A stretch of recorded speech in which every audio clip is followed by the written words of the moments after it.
Hi there, Zed. How are you doing?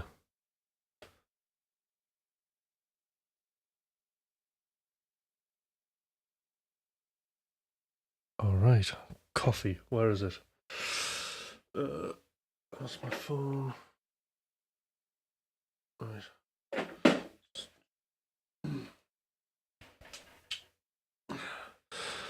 Just got to do my usual morning jobs, make sure my watch is charged, phone's charged. Right, got my keys, headphones, brilliant. Hello, Tony. How's it going?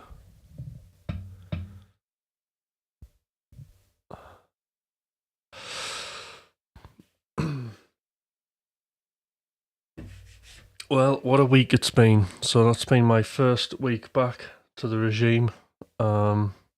Starting last Tuesday. So what did we do? We did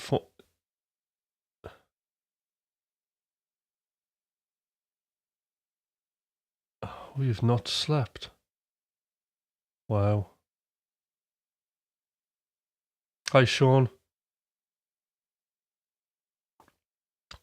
Yeah, it was good being in the masterclass, wasn't it? It was good timing because the beginning you were talking about something that's of massive interest to me. Hi, William. Excellent.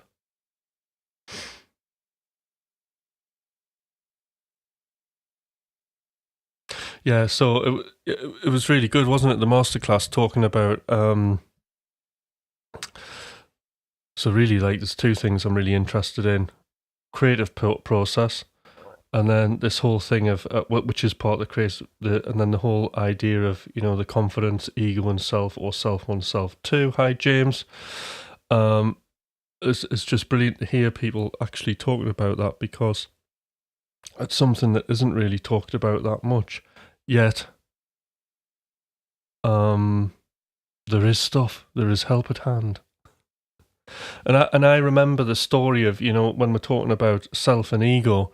I remember with my coach being told about this, and the penny didn't drop. And I remember the process because I was part of the development group for this new course, which was like called Make an Album with Monday. But what it was all about is we were experimenting with flow. And I remember the exercise was we were told to go off and when we're having a thought, where does the thought come from? Which part of your head, right? And like you could point at it.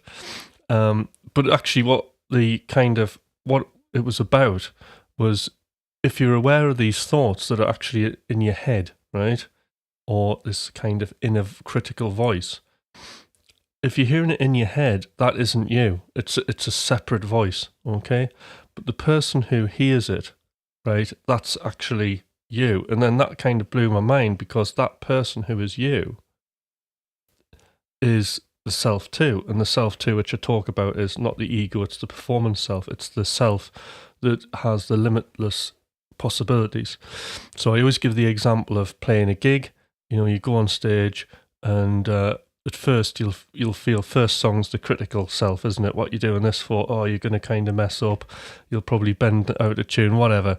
You get all that kind of critical voice, right? But that isn't you. That's just a critic. And that critical voice is just something we have in our brain to protect us from certain situations. Okay, so when we were back in the olden days throwing spears about and stuff like that, you needed to know where potential kind of threats were. And so if your friend had got eaten by a bear in a cave, that critical voice would say, stay away from caves. You'll get beaten. You'll get eaten.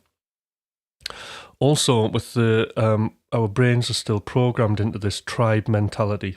So that inner voice, the critical voice, will go mental when you do something like stand up on stage, because in a tribe, what you don't want to do is stand out.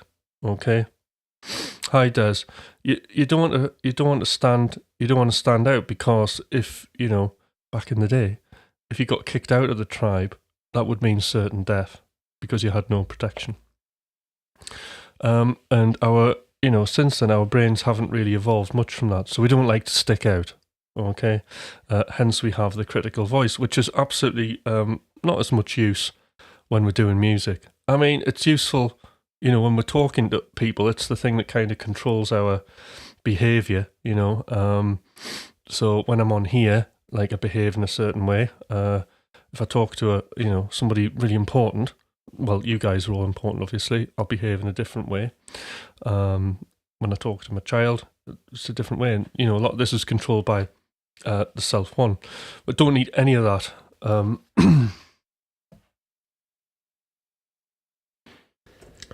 Went off there.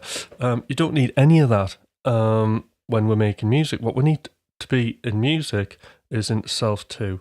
And self 2 doesn't have a timeline where self 1 does. Self 1 will go to the past and go, this terrible event happened, and then project into the future and say, well, you don't want to be doing that. You don't want to be playing on a stage because, like last time when you were 8 years old and you sang a solo in the choir, right? And it went terribly wrong. You don't want to be doing that. So that's what self 1's kind of doing. Oh, this is interesting. Tony, Chinese say there's 3 faces. What people see, what I see, only, and what the truth is. So it's interesting, yeah. Okay, so then we have the performance self, and this performance self, what it's kind of about is being in flow, and we'll talk about flow quite a bit, or being in the pocket, or being in the moment, and flow is an actual thing. So we have there are 2 psychologists that actually, when we were doing this Making album, we were using flow, right?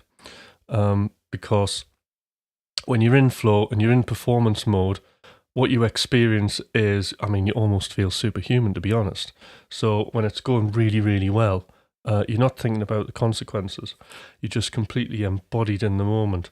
You're not really completely conscious of making decisions, although you are making decisions.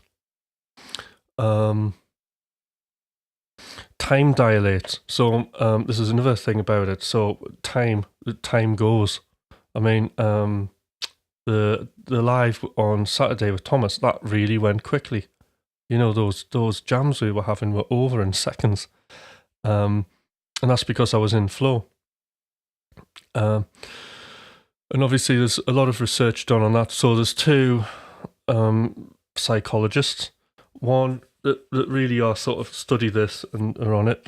One of them is a guy called Csikszentmihalyi, and the other guy is Stephen Kotler. Now, Stephen Kotler wrote this wonderful book, which I love, called Rise of Superman.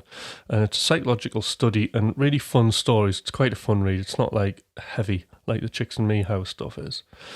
But it's a psychology study on extreme sports athletes. And extreme sports athletes, they've got flow the most dialed in because they really, really need it. And one of the conditions of flow and being in self-one and getting there quickly is to have high consequences. So in a performance playing in front of people, like, those are the things, once you settle into it, that's why you experience that, because there are high consequences. So you end up focusing more.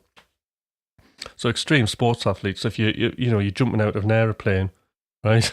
Or, that Red Bull guy when he jumped off the balloon. I don't think he was thinking of, when he jumped, did I switch the oven off when I left the house? You completely, you don't have any of those distracting thoughts. So that's what we want. So you've got these conditions of flow, and what you can use them is what you experience in flow. You can create games, which I'd never call them exercises, but games or things to get you in flow. So when we're talking about, my favourite one, the most obvious one, and the simplest one is time. So we experience time dilation. Okay, so how can we use time? Well, I have a timer. Here's the timer. In fact, I have 2 timers. So I have this timer, which I'll probably use today because I'm going to do a splurge. So I'll set that to 10 minutes. and then I've got to beat the clock with whatever I'm doing. When I'm mixing, I use a timer when I remember to use it. And what I'll do is, when I'm getting to the end of a mix, it's quite an easy one to do in a mix, because when you're really at the end of it, the job's a very concrete binary. It's a yes or no thing. So turn the snare down, turn the vocal up, get rid of some mud off the mids, that kind of thing. So you can time the actions.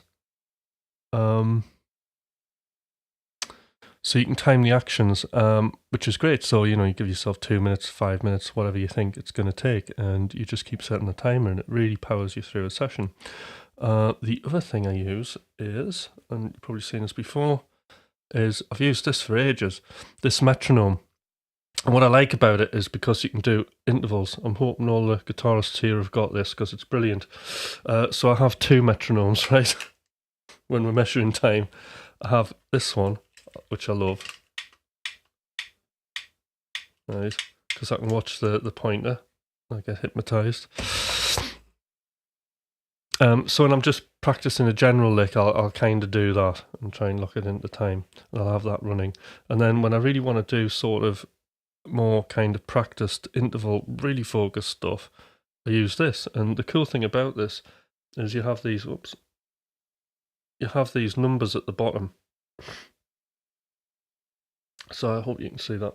So I can press 1 and it does a countdown. So I'll just practice an exercise for 1 minute and I just keep going. So I've been practicing major 9 arpeggios in groups of 4, ascending, descending, and that's what I do. And I just keep going, and it's amazing. And I must admit, you can feel yourself going into that self too for very short periods of time. The other interesting thing that is very important is being in flow. So, there was various studies done in the corporate world, and, managers were actually getting, if they had 2 hours of flow, right, they were getting more done in that time than they were in, say, like 2 days. So it's amazing how I do these short sessions that once you can get into flow, my hour and a half, now I get more done in that when I'm really on it than I would in a day. Okay, a couple of days, easy. To when I didn't really know about this or any other training that I had. So as I say, the flow thing's a really, really powerful thing. And then obviously to get in there, you want to limit all of your distractions. So like in, my studio, like one of the things is like I don't have anything I'm not really using. So everything here, there's nothing totally distracting at all that's going to put me on. So there we go. There we are, flow. And then, so the self-confidence thing for me comes from, like self-confidence, it's a critical thought, so, or lack of it. So it's just moving away from that and moving into self too by kind of using, various techniques. Another technique for guitar is sensory. Okay, now this is really important. I can't remember if I've talked about this. But this is something I use like all of the time. And so what I'll try to do is, hi there, Danny. If I'm using, if I'm practicing, doesn't matter what I'm practicing really, but say I'm practicing legato or hammers only, what I'll do is I'll focus in on the feel of the strings underneath my fingers, and then I'll start focusing in on how far the vibration actually goes down my fingers. And this becomes a bit of a game. I become kind of lost in that. And it just gives me like really heightened observation over what's happening. And the cool thing about that is if you read the inner game of music, the whole kind of when you stop trying and you just observe and allow yourself to play something, your brain actually fixes the technical problems, providing you're playing at the speed that's okay, that you can manage at. Usually any sort of like imperfections in your playing or stuff that you're stumbling on kind of sort themselves out. So that's another really interesting thing. So anything sensory will take you away from critical thinking and move you into the performance. When we're producing, actually, it's always amazing how a lot of people forget how to actually listen to the music. And I think part of that's just like our brains are fried with, mobile phones and all this kind of stuff. And we're in an age where it's difficult to go deep with knowledge. We're kind of just bounce along the top of this huge wave of information. I don't listen to, I can't remember listening to an album, to be honest. And I don't want to sound old, but 15-year-old daughter and her friends, I don't think they even know what an album is, to be honest. They just go on Spotify and flick on stuff. And, it's really annoying because they don't even listen to a full song these days. That was the other thing I noticed last week, is it's a bit of a song, and then to the next song, and then to the next song. It's just flicking. It's crazy. They all do it. So how can you learn anything? So, being able to listen to music. So there's various sort of games that I'll do with that to get yourself into Self 2, and I call it direct listening. And this is it's a sensory thing. So there'll be various listening games. Now see if I can remember them. So like one of them, I think I did last week, will be listening to the space in between notes. Again, this is a great practice technique when you're playing or you're soloing. Don't focus in on the note that you're picking the first attack. Listen for the space, what's happening actually in between the notes that you're playing. Actually, what Thomas was saying, about the slides, that's a great example. Because what's happening about that slide? I know we're talking about going from one point to another point, but what's the midpoint? So that's the space, isn't it, between two notes?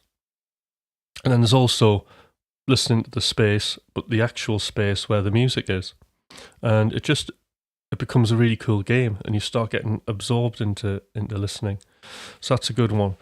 My absolute favourite, right, which I love to do, is so when you're listening to music, I like to pay attention to what the physical feeling is in my body, and this is amazing, right? So music is about tension and release, right? And you can feel, when it's going well in a piece of music, you can feel actually your body more, you can feel the tension and release in your body.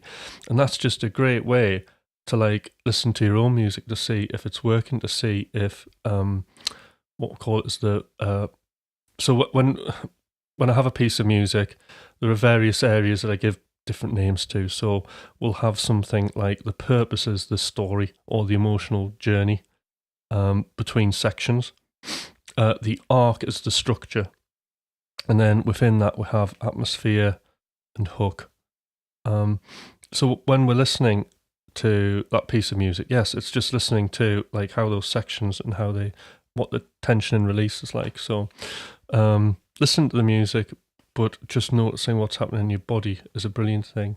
And another thing I'll do with a bit of music is when I'm in sort of the drafting phase, in discovery, and then in the drafting, I'll use that game. But what I also do is I'll draw a graph sometimes at the same time of how the tension and release is working, and then I'm looking at like how I can even make that even more profound. So there we go. So good morning to everybody. I'm nearly finishing my coffee. Oh, it's good. We've got quite a few on here today, which is good. And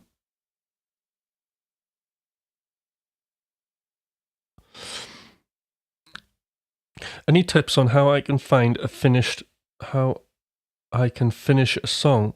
Always end up the half a song. Great stuff. Right, there's the quick and dirty momentum routine. Now let me see, because I haven't done this for a while. Right, so one of the things that used to work incredibly well, right, before I started using the music machine. It is, all right. So it's called the what did I call it? I used to have like a little kind of free download on this. I called it the momentum routine, or it's called the avalanche. Okay, so what you do is you basically do your session, you write a bit of music, okay? Listen to the music outside of the studio. So I would like listen to it in the car or whatever. You listen to it once and you write just 3 things down. Okay. What you don't do is never listen to music and then start writing things that you're going to do with that bit of music, because it's the critical voice. You end up concentrating on what you're writing and what you're thinking about rather than listening to the music. So it's and you'll use one of these direct listening techniques, like listening for the space in between notes or tension and release. And it doesn't matter what stage the idea is, or a general direct listen, okay, which is just focus on your breathing for a few times and then listen to the music. If you get distracted, get your attention back to the music. So using any sensory input will get your attention back. The pressure of how you're sitting, just anything physical, will quieten down self one, the critical voice. So anyway, yeah, so you listen to your music, right? Don't write anything. That's really important. And then after you've listened to the music stops, write 3 things. If you need to listen to the music a second time, listen to it a second time, write those 3 things, but you only need 3 things, okay? And then you take those 3 things into your session. And then the trick here is, so the first thing on your list, you'll just do that as a starting point, okay? And it doesn't matter how ridiculous it sounds or whatever, just do the first action in your session. Now, when you do that action, what you'll notice, right, is other ideas will start happening in your head, okay? And what you've got to do is give yourself freedom to chase all of those other ideas, okay? Now, you're going to have a lot of ideas in this session because you've got these 3 things that you're going to do. So you do the first thing on the list, other ideas happen, you do all of those ideas, okay? Bearing in mind, ideas are in abundance here. If something doesn't work, don't go down the rabbit hole of making it work, just put it to one side, move on to the next crazy idea. And when the ideas run out, then you go to your second thing on your list, right? Doing that, lots of ideas will come in, do all of those ideas. When those ideas run out, go to the third thing on your list, do the third thing on your list, all the ideas will come flooding in, do all of those ideas, and when those are done, that's your session, okay? Bounce your song, listen to your song on your phone or whatever, or in the car, outside of the session. Don't mix it or anything like that. Don't do that, because that's the other thing people do, is they'll start I need to be able to hear it really good quality. You don't, because you can judge an idea, right, without quality. Because I think ideas of quality are quite skewed. For example, there is a lot of music, right, that sounds quality and professional, okay, but the actual music's crap, but it sounds amazing because it's had a good mix, okay? When I was younger, right, I listened to Shrapnel Records, if you remember that, Mike Varney's label, and honestly, it kills my ears now. But I used to happily listen to Richie Kotzen's first album, which is ear-piercingly harsh, or Greg Howe, his first, they weren't the most amazing productions these, and I'd be listening to them on a tape or on vinyl, and I was quite happy. I never thought, I wish that snare wasn't so loud or as harsh, or I wish they could have turned some of the treble down on his squeaky guitar. I never, I was just into the music. It was the ideas that I wanted, and that's what I wanted. I want to listen to the ideas. Fever Dream, yeah. Where the quality was getting up then, that was posh. I think he was given more than the morning to be in the studio to do an album. I think he got a full day, didn't he? Yeah, I remember that. I loved that album. There's some great solos. That 12-bar blues thing was brilliant, with Mike Varney playing on it. He does quite a good solo, if I remember. In fact, I can almost remember it. Anyway, it wasn't the quality I was interested in, so you got to bear that in mind, right? So anyway, you do your 3 ideas, and then great, really good shredding, and then basically bounce your idea down, put it on your phone, listen to it. Okay, this is day 2.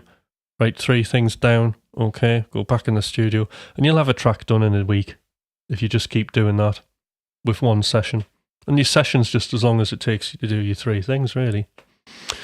Then you can start getting into timing stuff, all right? So you can give yourself, limited session times to do stuff, which is what I like to do. you know, I get an hour and a half in the studio, and that's my heavy lift on the creative side. So that's what you're going to see me doing today. Although you've got me talking. At some point I'll start writing some ideas. So that's good. So on that note, I got that track nearly mixed. I'm up to the vocals. The vocals are quite tricky. So I've just got the vocals to mix, and then it's going to be ready and it's going to get released. So I'm quite interested in that because it's a song.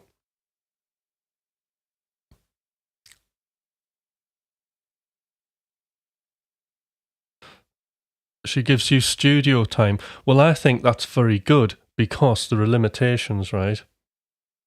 And, you know, when we have limitations, you know, that's when we get creativity, right? Lives in limitations. So that's really good that she gives you that. I wonder how much time does she give you? Or is it just like till she gets really irritated and goes, that's enough. You've spent too long down there. This is why an hour, brilliant. So this is excellent. Do you get 1 hour a day?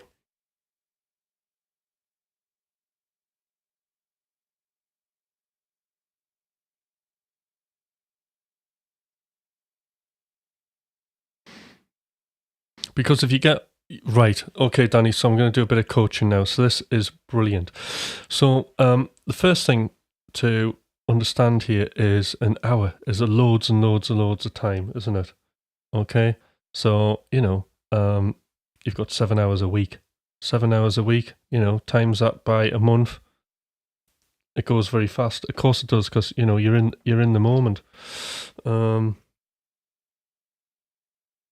Right. So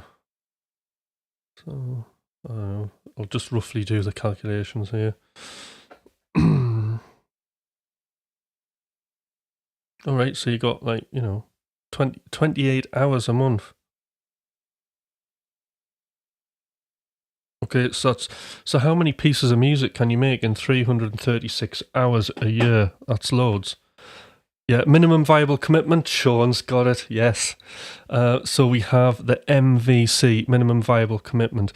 So one thing is, right, so one of the situations is that you could get into is I've only got 1 hour, okay? But then something happens. I don't know. You spend too long in the toilet just as your hour starts, right?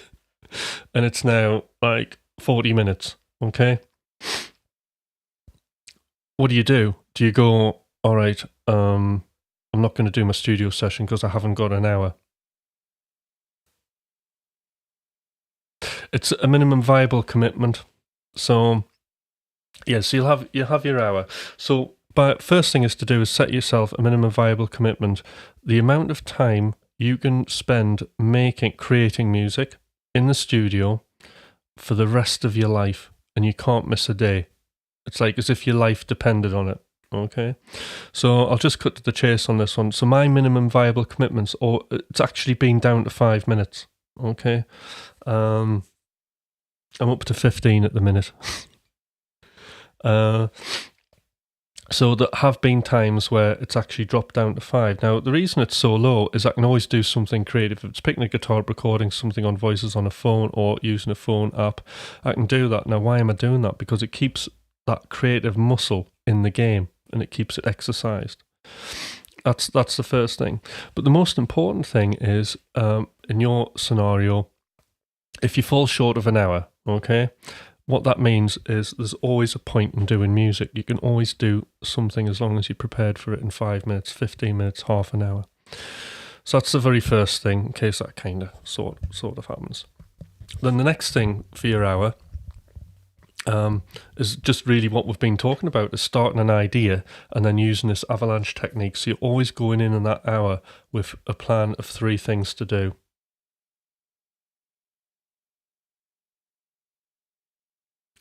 Yeah, my minimum is 10 minutes. It's amazing. So, you know, when I was releasing a lot of tracks, I don't really do this now, but I used to always have my laptop on me, and I would literally, like, 10 minutes, I would, like, quickly open the laptop, boot it up, and there'd be a job to do on a track, and I would just do that job. Procrastination is mostly the most disturbing factor, noodling and getting distracted. Okay, then. So the other thing is, this is taking me back to, one of the first things in coaching, what I look for is, it's called the conditions of success, right? And this is like an overview that I use, right? It used to be a course, right, where you'd work on each of these parts for a month, right? But the way it goes, if I remember, is environment, which is what that is, the procrastination, disturbing factor, noodling, right? Environment, habits, that's the other one, habit of noodling. So you've got environment, habits, you've got decisions. So a lot of work, I'll look at like what the insight and analysis is going on and where you're using them. So when we're talking about self 1 and self 2, this is it's analysis and insight, isn't it? It's the self 2 is the insight, isn't it? But we do need a phase of analysis as well. So there's a lot of work done on that. Boredom is another factor. Fear is a big one.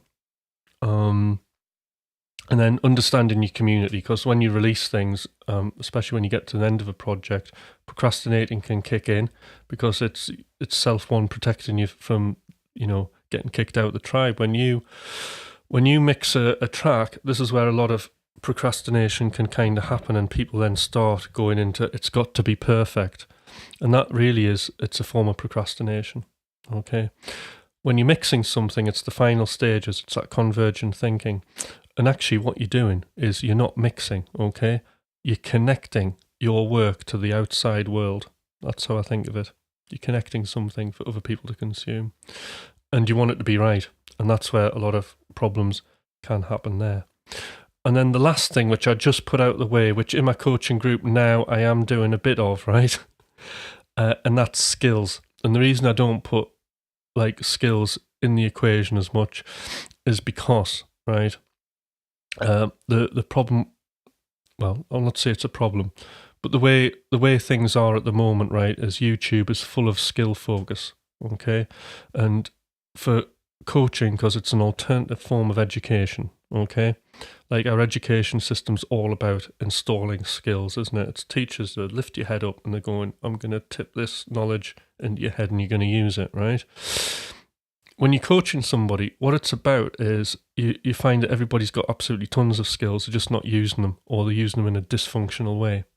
So what one of the beliefs is, and part of my manifesto, is that like everybody already has the skills now to make great music, and that you can make music as good as anybody else. But what has to happen is we need to work out a way for me to help you facilitate those skills in in a meaningful way. So those are the sort of areas that the conditions of success. So when you're procrastinating and you're getting distracted, what you got to do is you've got to just go through. I wrote a list of everything that was distracting me, all the possible things that could take me away from music, right? And then I just tried to, it was an exercise. I can't remember where the exercise is. I could dig it out. But it was the distraction annihilator. And then I annihilated all of my distractions. That's what I did. And I came up with solutions how to get rid of them. And I remember in the very early days, because it was around about 2013, 2014, I was like losing my mind, right? Because I was like trying to write music. I was distracted. I couldn't finish anything. I had tons of unfinished stuff. When I did finish something, it was taking me like a month to do it. It was like ridiculous, and it was painful. And I was like, I would spend hours on one kick drum and I didn't even have a song, right? It was nuts, right? But it's quite a common thing for this to happen. So like, I was like really going through all of that.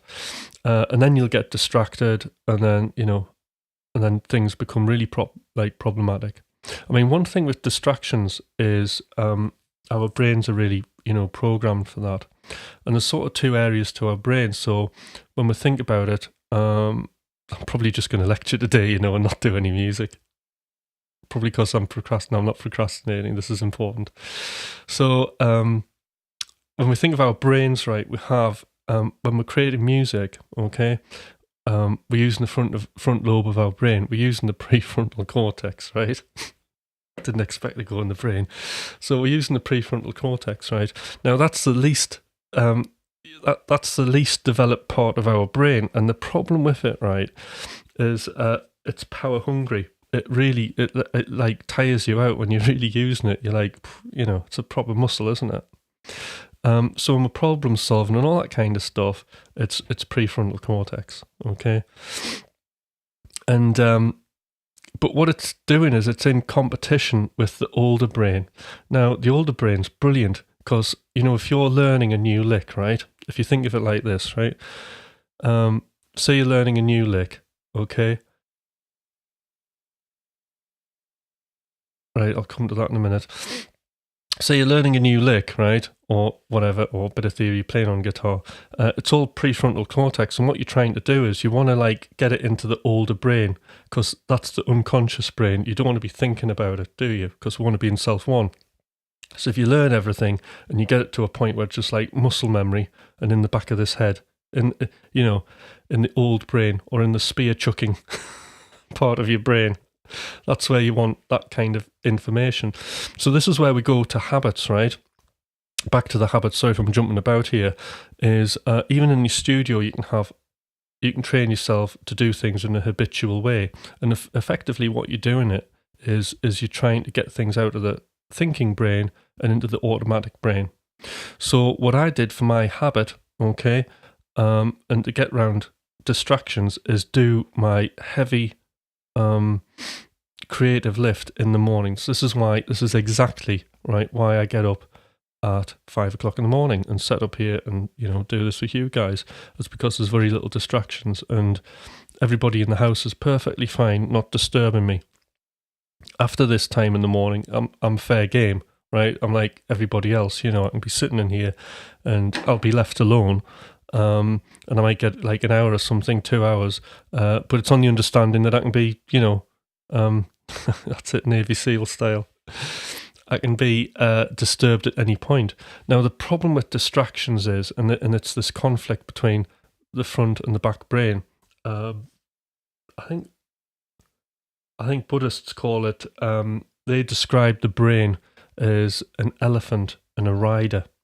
Okay. A wild elephant and a rider. And it's the unconscious brain loves to disturb the thinking brain. This is the problem. And psychologists know this, right? So when we're doing adverts, that's why adverts are slightly louder, because it's wanting to distract you. It's wanting you to interrupt. And the other thing about the older brain, it's always scanning for threats, all right?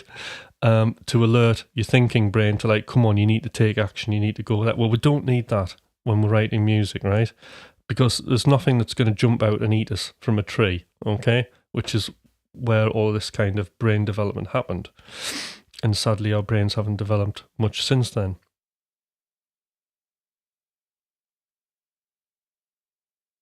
Oh, I'm glad that the picture's crisp. I don't know. I just switched it on.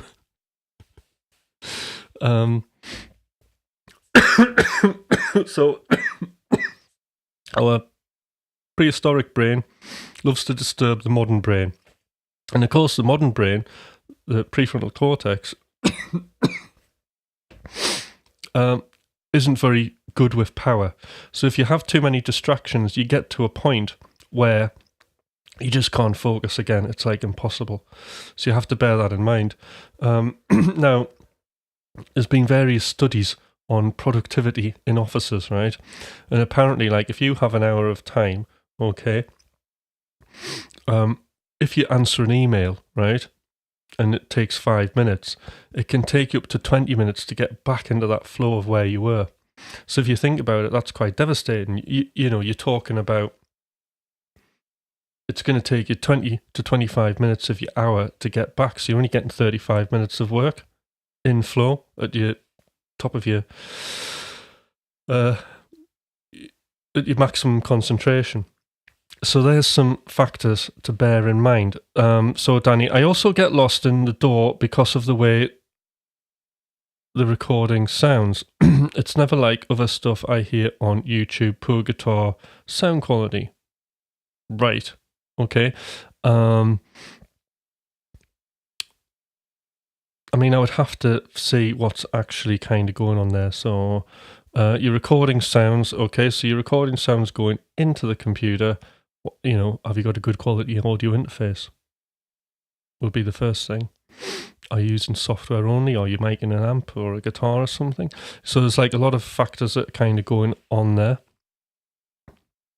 The other thing is, I wouldn't worry about that at this stage, right? Because Scarlett Write 7, that's an okay audio interface, right? So that's all good.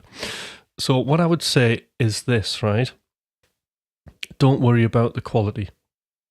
Right, so you've got an audio interface and you've got Petrucci, okay? So the gear's good. And Cubase 12 Pro, brilliant. You're all kitted out, okay?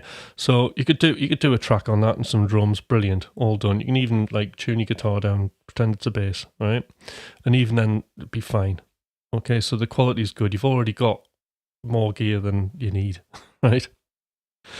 So for now, okay, the world doesn't need good quality sounding music, okay? The world needs something different, right? Okay, we need to inspire people. So what you should focus on is don't worry about the quality, okay? And focus in on the actual idea that you're recording. That's what I would say. Because there are so many things that could go wrong. I mean, I don't know how experienced you are as a musician, you know, because you can get tracks. I mean, the best way to mix a track is like not to mix it because the arrangement is so good and things aren't clashing that it actually just, it's easy, you just do some levels and it's all sounding good and you don't have any kind of problems with overlapping instruments and stuff like that. So there's things in the arrangement that you can do, just moving things out of the way of each other. So the gear's all good. Okay, Cubase 12, Neural DSP, drums, you're all set to go. You've got everything. So again, it's just writing music. And don't even worry about like finishing. Just finish a full song, beginning, middle, and end. And that's what you're doing. One of the pitfalls that I used to do, and I've seen happen millions of times, right? Actually, it can't be millions of times.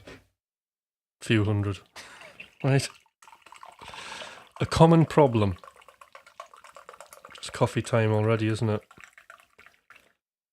A common problem is to do with how we creatively think in terms of, you know, the divergent convergent thing. And divergent is the beginning part of the idea creation. Well, it's not the idea creation, it's the execution as well as the idea creation. It's like putting this together, everything's possible, you know.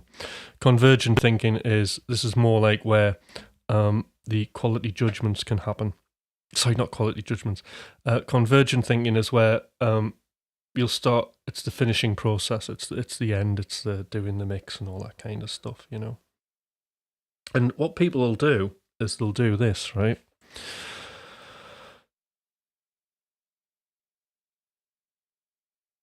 A million times, yeah. It was more than a million. Millions of times. It felt like millions. I shouldn't have feelings. I should have proper data, shouldn't I? That's what I need. I need some graphs of like, this year, this is how many people, and this is how many people had this problem, and this is what happened, right?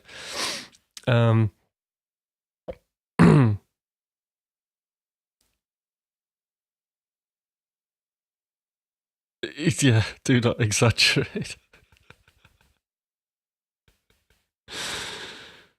Yeah, I love the young ones. It was just brilliant.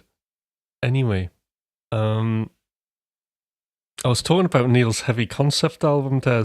Do you remember that? Urdy-gurdy Mushroom Man. I should remix that. That could break me.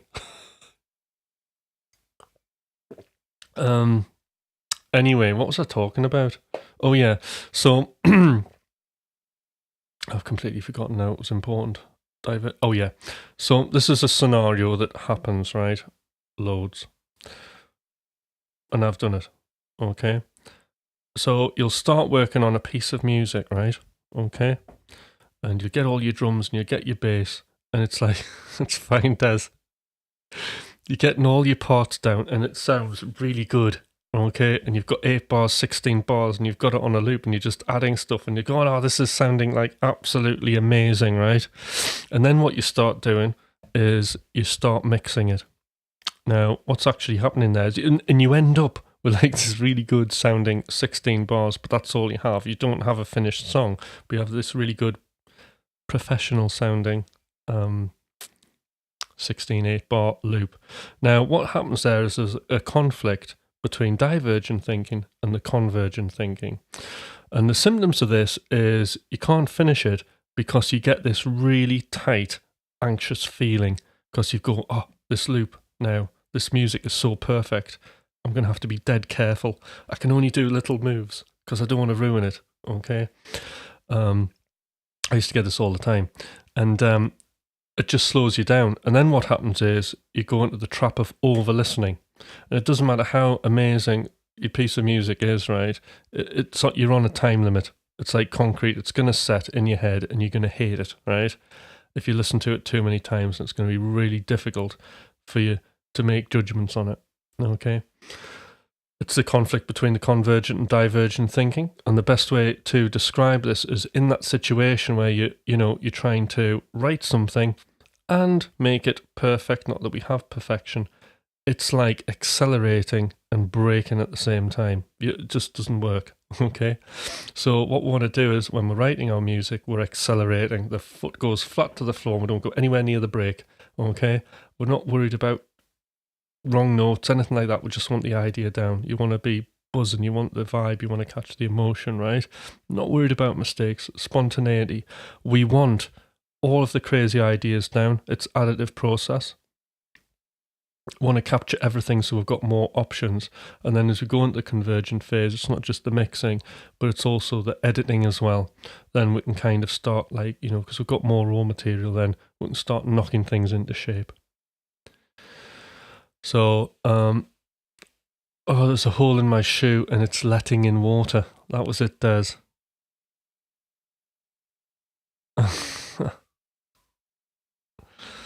I remember that as well. God, that's such a long time ago. Not that I'm old.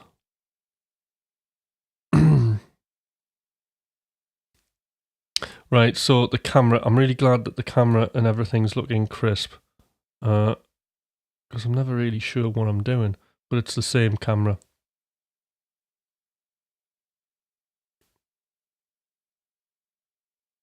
Okay, everybody. So the impromptu lecture. Is this all making sense?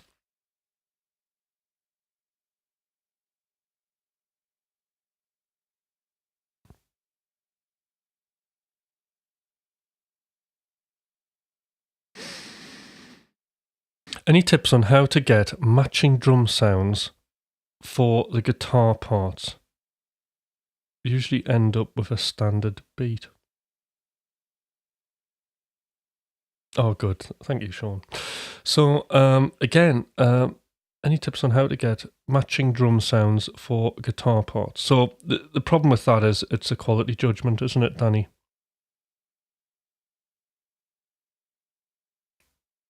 So, I wouldn't worry about it. In fact, if your drums weren't matching, that's something, right?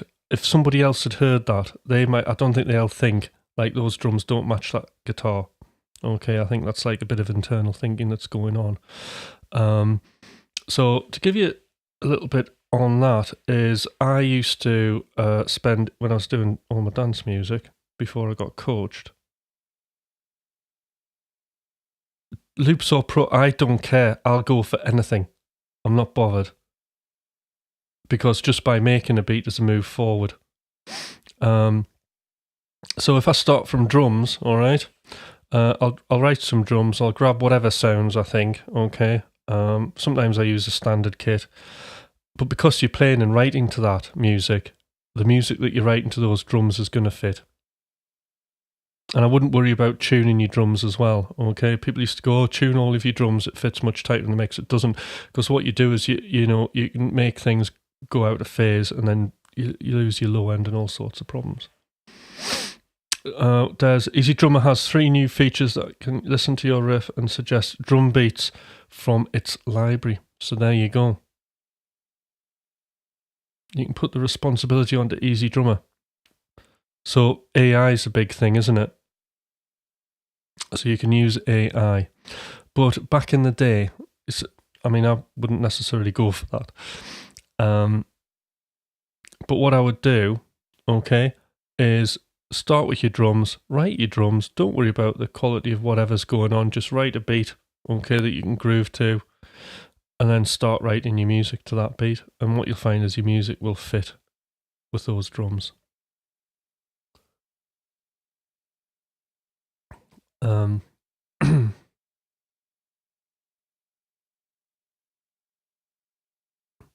then what you can do is, so why would the sounds not match? Okay, so I'll just speculate on this. So it might be something to do with the dynamics of the drums. Okay, so like your snare's too long or too short, or your kick's too long. So if you've got a boomy kick and it's not, but your guitar's really low, and it's all ending up in a bit of a mess, then maybe you want to like shorten your kick drum so it's just short and punchy. Actually, when you listen to professional mixers, it's amazing how very short the kick drums are, and by doing that, by just having a nice quick thump on a kick, it just gives loads of space to everything else. So that's something to bear in mind. So getting your drums, so there's probably nothing wrong with the tonality of the drums, the texture of them, but in terms of the dynamics, that might be where the clash is. So things being too long and needing to be shortened, so creating space in the drums, so everything's got its own space and it punches through. That would be something I would definitely look at. But if the drums are just in the ballpark and you're getting energy, it's almost a quality judgment, that. So I wouldn't worry about it till the end. I would get the idea down, whether the drums match or not. Because at the end of the day, you're writing to the drums, aren't you? And this would work the other way as well. You just get a drum.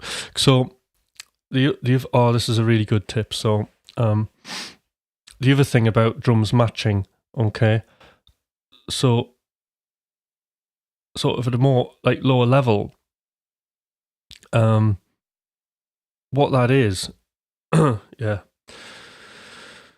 So this is how to think about it. So matching drums, that problem, it's like a design, okay? So we never design into our music, okay? That's where all the problems start. So designing is, I have this idea and it's going to have to sound like that. I've never, and I don't know anybody who's ever done this, actually thought of something and then it's come out exactly how it was in the head, right? One of the things that massively helped me, right, was to think of when I'm creating music as discovery. It's always an investigation, okay? So, what you're thinking is you've got drums that don't match, the guitar. So the logic around this is you'd be thinking like, what is the music asking me to do? How can these drums, okay, fit with the music? And it gets you to think of things a lot more musically. So I can do a song where literally I'll use random presets, okay, and I'll land on something, okay, and it may not fit at all with the music, and then it'll be usually a synth, right? And then what I'll do is I'll start getting on to the dynamics of that sound, the amp, like how long, how short, frequency and filters and stuff like that. And you can just sculpt the sound to fit the music. So that's another thing about. So you're always thinking about discovery. You can't not have design, but what I'm suggesting is that you see design through discovery rather than just seeing design, because that's where loads of problems happen, the whole design thing. In fact, I have an exercise on this, right, this whole thing, to reverse that thinking, because people are like, they tend to have by default a design mentality. Because when you're discovering, I mean, the problem with discovery, right, that people have is, like, if you're designing something, there's certainty there, isn't it? You go, I've got this idea and it's very clear and it's very, very certain. And then what happens is it doesn't work out. And that's where, you get all the bad feelings from. When we're looking at discovery, okay, then at that point we're serving the music, okay?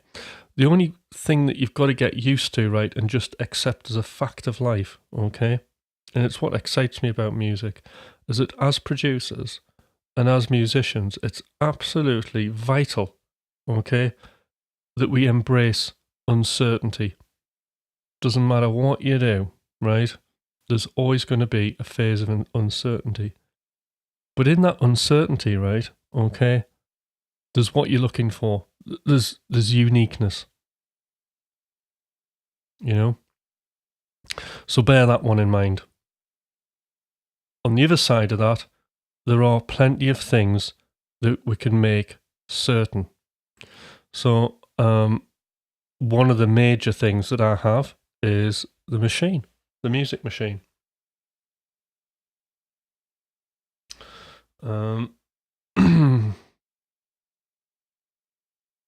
So this is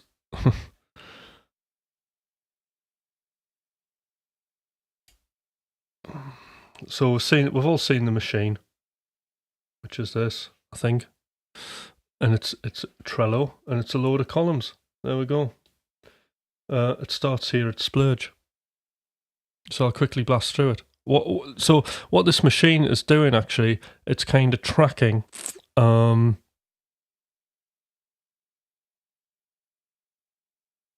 All right, cool, no problem, pure gold. All right, so I'll finish off what I'm saying here. So just on the machine, it's tracking the creative process, divergent and convergent thinking. So we're going from splurge, anything is possible, loads of ideas, not worried about quality, just smash everything out. We go to discovery, which is then an investigation on our splurge. So if we have something, it might just be a drum beat with a bass or something like that, or a weird sound, and it excites us, there might be something there. Let's do a discovery session. It's an investigation on the idea. And we can do multiple discovery sessions on an idea to actually find out what the music wants to be.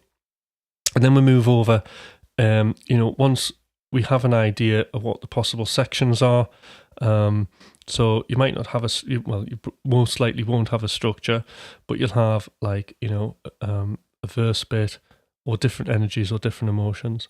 And then the drafting phase is where we can put all of these sections together to form the arc, so to form the full song.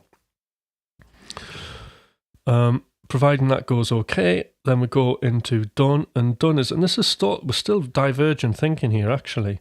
Okay, done is just everything that we need to do, okay, to that piece of music, to be able to make a judgment on whether we're going to release it or not. Okay, so again, we don't want necessarily any quality judgments. Okay, we just want to know, is everything there? Okay, am I serving the music? Has the music being served? Okay, is this something I want to release? Once you're at that stage, then it goes into release. And when you're in release, this is where you do everything that you need to do to actually get it releasable. So if that's your mixing and mastering, that's where it all happens. It happens in release. Now, the cool thing about this thinking is mixing takes a long time. Why would you mix something if you're not going to release it? Okay. So when we're looking at Danny's time of how, he's got 336 hours, we can save a lot of time there by not mixing things that we're not going to release and putting them in the sketchbook, which, isn't a bin. It's the best sample library that you're ever going to have, better than Splice. All the stuff, all the ideas are here. And if you want to just randomly grab something out, you can work on it. It's great. So that's sort of a very brief thing of that. But what this allows me to do, just by doing that, is you can actually work on multiple ideas in one go, can't you? Because you've got different songs at different stages. So there we go. What time have we got? Right. I better quickly do a piece of music, shouldn't I? I should do something. Right, okay, here we go. I'm down to my minimum viable commitment now.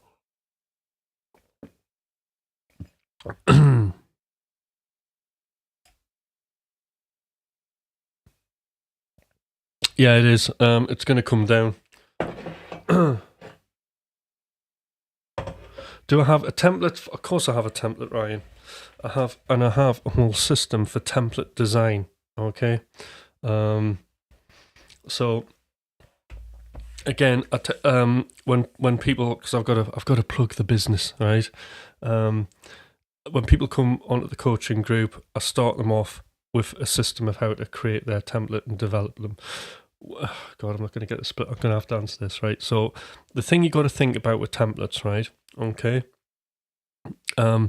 is that you don't want to be thinking about problems that you may have, okay, in the future, because what happens is people will build templates and they've got every reverb that they possibly think they might need. They've got like 10 synths, they've got like every neural DSP guitar amp loaded in under every channel in case, 10 options for clean, 10 options for high gain, right? Electronic drums, acoustic drums, everything wired in, right? And it just becomes unwieldy. So you just have to, what you need to do is very briefly start small, okay? And then you've got to do a review every session that you do. So you always go through your wins, problems, and opportunities. And then whatever your problems are, then you want to solve those problems in your template, okay? Oh, Trello templates. No, it's dead easy to set up. But the thing is like, you could, you'll have like the splurge, discovery and all that kind of thing. You can sort of track your stuff. But what happens is there's a lot of stuff that I teach, and a lot of games. What I mean is exercises or ways to creatively solve problems in each column. And that's the bit. So within each column, there's a lot of like thinking that kind of goes on and processing. In other words, the kind of training that you do with me is, ideally you're trying to become one of those producers that always have an idea of how to do something, and that's what happens. So the tablet is built to work with the automatic music machine. That's right. Yeah. So Z's running it, and Z is Zed attends my coaching group, and if that's okay to say, and he writes absolutely this guy's on fire, right? He's like releasing songs all the time, and it's amazing to like listen to it because you can hear how much he's improving, and that's what it's all about, and if you keep doing something and you keep working on it and you keep reviewing it and you keep track of your wins, problems, opportunities, and you solve those problems, that's how you get better at anything. And Z is definitely one of those. So I've watched him grow massively. And of course, he's extremely prolific in writing music. And part of that is using Trello. So very good. I had to say that because it is like the work that you're doing, Z, is amazing. So yes, you can set that up, but it's actually the processes that go on within each column, and the different insights and what have you. Yeah.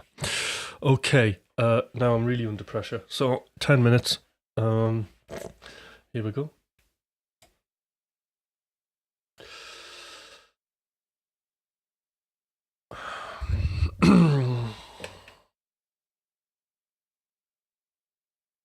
Okay.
And there's my timer. Right. And then what I'll do is, if we're doing a proper sort of splurgy thing,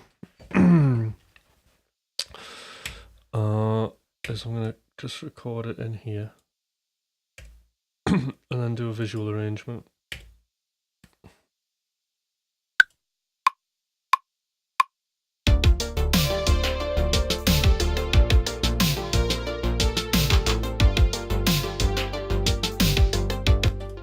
Come on. Okay.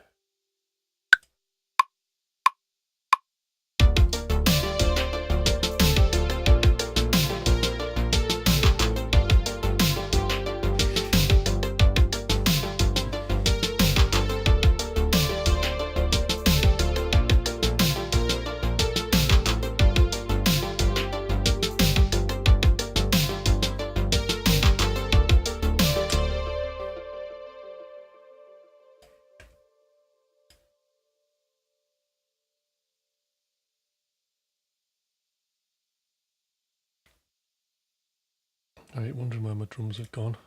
Right, need to get those out.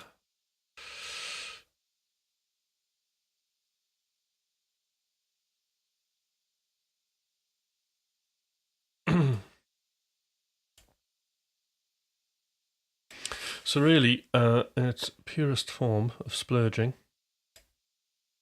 what we'll do here is when we're arranging, we're just trying to make different combinations of instruments, creating I go in thinking, well, what does Hutch want to hear in the future? So, you know, one way to do, if you've got no ideas, is to do this in order of parts. So we had drums with the background.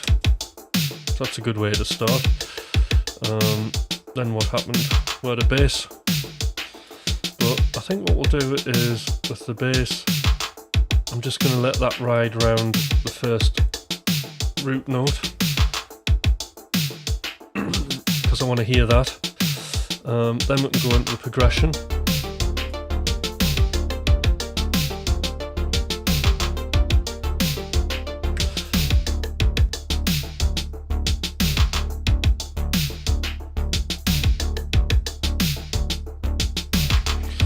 Maybe that drops out.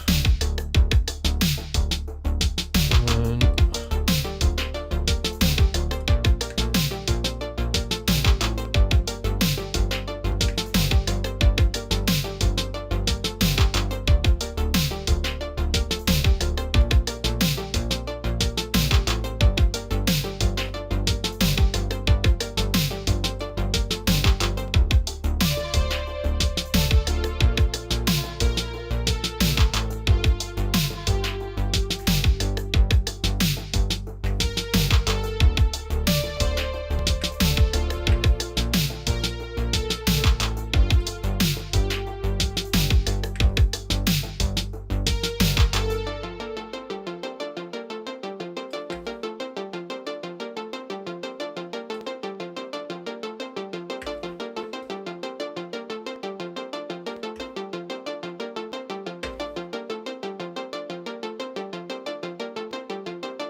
there you go, and that's all I need to do.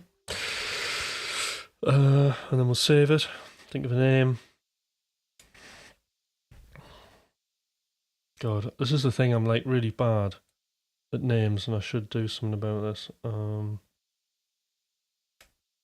where's my thing gone?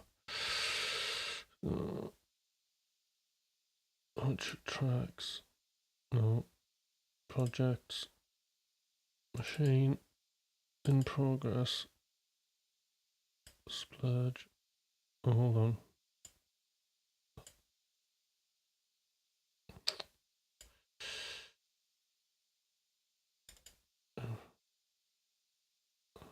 Splurge. So on it.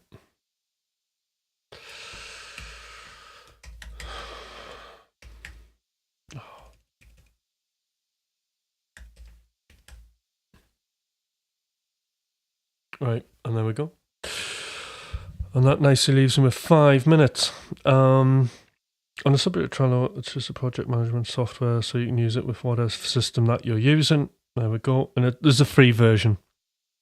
I mean, I've paid for mine, which just allows me to load loads of audio files into it and stuff like that. So when I bounce my music out, it goes into one of those cards, and then what I can do is I can listen to my music anywhere that I am within Trello, and then any ideas I have, I can type them into the card.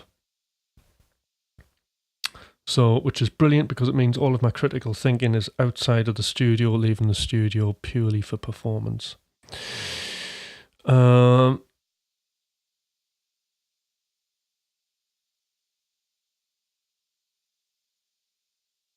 Yeah, which is what Z said. Yeah, I never name my projects the right way. I just use the date. Sometimes yeah, I mean, that's perfectly fine. The one thing I don't do, right, is do names. And I used to do this. I used to go shit idea 1, crap idea, another rubbish idea. Oh, more of the same rubbish. And I'd go, and then I would write amazing idea. And then I would listen to the amazing idea and go, God, that was terrible. What was I thinking? And then the crap ideas, because it was labelled crap, I wouldn't bother listening to it at all because it was obviously crap. But people do this. You know, I've done all of the worst things when I think about it. So now I just give it any title. I'm not really fussed. Just as long as it's not a negative thing. Just a working title's fine. Just not something that's going to make me think it's crap. And again, the last sort of thing that I'll say on this is naming something amazing idea and then listening to it and thinking it's crap. Value judgment. This is another kind of pitfall, all right? Oh, I'll zoom on my head. There we go, that's better. This is like a normal, this is like quite a common thing. So when we think about music's recorded, right? Music's fixed, right? So when I was writing this idea, what I was hearing at the time, I was thinking, no, they're totally amazing, okay? But then, you know, music's a fixed thing. As us as human beings, we aren't fixed. Like our thoughts and opinions kind of change. So when we tend to listen to music and we reflect on it, maybe we heard something else, right? That was like, that grabbed our attention that, you know, we really liked. And then you come back to this idea you thought was brilliant. And then you kind of subconsciously compare the things. And then it doesn't match up. And then you think, well, what was I thinking of? This is just crazy. So that's fine. But it doesn't mean the idea was actually crap. It just means that you've heard something else that's changed your opinion. Which is why with the machine, it protects you from that. Because one of the rules of the machine is that we don't keep working on the same track all the time. We allow a minimum of 3 days between sessions on a track, and we keep going to different tracks. So that's why, although occasionally I'll have a sprint where I just want to like smash a track through. So there we go. 3 minutes left. I must say I'm looking forward to the plugin coming out. That's going to be good because we're going to be seeing a lot of it in the streams. The Polychrome.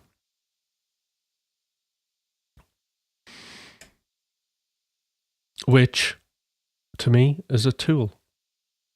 It's not an amp. It is an amp, but it's a tool. And it solves lots of problems, which is very, very handy. So it'll be good. I'm sure there'll be something along those lines. Yeah, I'm sure there will be, yeah.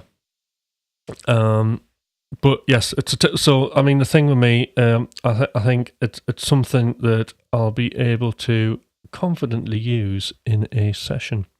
So I'm hoping, although I don't say do sound design, I think one of the things I'll be doing with it in the first week is like in my splurge, kind of making. I wanted to kind of see what it's like in the moment, making presets round music. Just dialing in a tone there and then. That's how I'll be using it, and because I want to go back to although I've had limited success, and I think that's partly to do with my head because I just always write electronic music. I do want to kind of start from a guitar thing again, and I was listening to some old ideas on guitars, which I really, really like, and I want to go back to that sort of like indie rock, sort of shred, 80s synthwave, everything just piled up My Bloody Valentine shoegaze thing, with shredding. So I want to have a look at that, but then thinking about guitar parts and the way that I use synths. So I'm going to revisit that for sure. And I think I'll introduce certain things on guitar. So, for example, I might, how I always do, like an arpeggiated synth. I'll have an arpeggiated thing on guitar. And I think the interesting thing about that is, so when I'm not in a session and I'm doing my everyday on guitar, I'll be thinking about lots of variations of arpeggiated riffs to play as exercises. So, the music that I write will inform the practice that I do, and it'll be this lovely sort of ecosystem. So that's going to be the experiment that I'll be doing, which you guys will get to watch. But that's something I really need to do, is I want to really sort of experiment on the process of writing guitars with music, with what I'm doing. Usually I dip in, I think about just before I was doing the live streams, I was coaching on this mastery course, and this was part of it, making your ideal instrument, and like it made loads of sense to me to kind of just use a guitar, but I wasn't quite using it in a particularly, I mean it was okay, but I didn't quite get to the full kind of where I was confident about how unique it was, what I was doing. So there we go. All right, guys. So that was the alarm going. That was great. Today was great. I really enjoyed talking. Unfortunately, I don't have much of the kind of like just crack, like the fun stuff, like rock stories and things like that. Probably because I have a sheltered life in here. I don't get out much. But when it comes to creativity and this, I'm cool about talking about it. I enjoy it. So I'll have to think of some fun stories, won't I? None come to mind. Never mind. Okay. So I'll see you guys tomorrow morning. And we'll be doing Tuesday, Wednesday, Thursday, Friday. All right then. See you then. Bye.